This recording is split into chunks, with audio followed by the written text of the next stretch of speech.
Greetings from South Korea. I am Arirang News AI anchor. Here is the news making headlines today. The conflict between the United States, Israel, and Iran is escalating, with Washington signaling its most intense day of strikes on Tuesday. A Pentagon official said the campaign has sharply reduced Iran's capabilities, with ballistic missile launches down about 90%, and one-way drone attacks falling more than 80% since the war began. U.S. officials say the military aims to destroy Iran's missile stockpiles and prevent the country from obtaining nuclear weapons, with the war ending once U.S. President Trump determines those objectives are met. Iran has accused the U.S. and Israel of targeting civilians at the United Nations, while Russia's President Vladimir Putin has offered Iran support for efforts to end the conflict. U.S. intelligence says Iran has begun laying naval mines in the Strait of Hormuz, raising fears of a major disruption to the world's most important oil transit route. According to CNN on Tuesday, citing two sources familiar with U.S. intelligence reports, Iran has deployed several dozen mines in recent days in the narrow waterway. Officials say the mining remains limited for now, but Tehran still retains around 80 to 90% of its small boats and mine-laying vessels, meaning it could rapidly deploy hundreds more. Iran's Islamic Revolutionary Guard Corps, which effectively controls the strait alongside the regular navy, has the capability to deploy mine-laying craft, explosive boats, and shore-based missile systems across the waterway. The Guard Corps previously warned that any ship passing through the strait would be attacked, and shipping traffic has slowed sharply since the war began.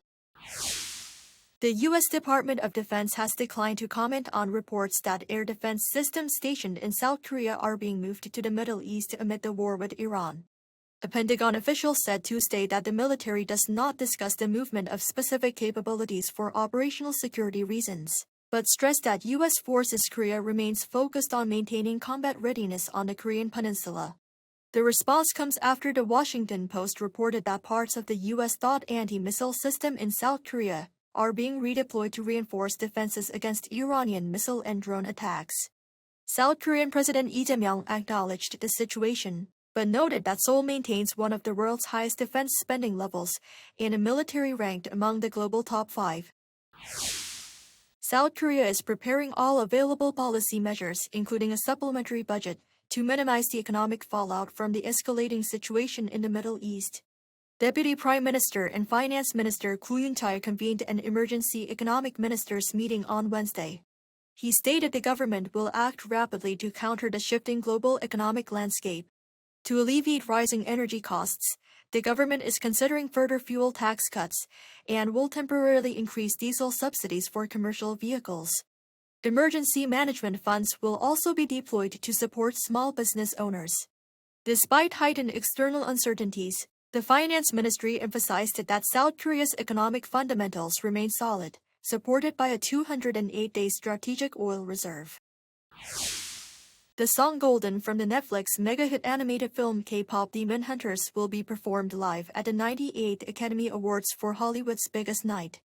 A fusion performance featuring traditional Korean instrumentalists and dancers will highlight the folklore and cultural elements that inspired the animated blockbuster.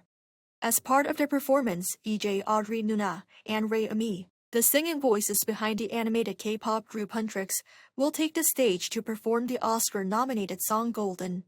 KPop Demon Hunters is nominated for Best Animated Feature and Best Original Song, while another film connected to Korean cinema, Bugonia, a remake of the Korean cult classic Save the Green Planet, has also received 4 nominations. That is all from me today. Thank you for watching.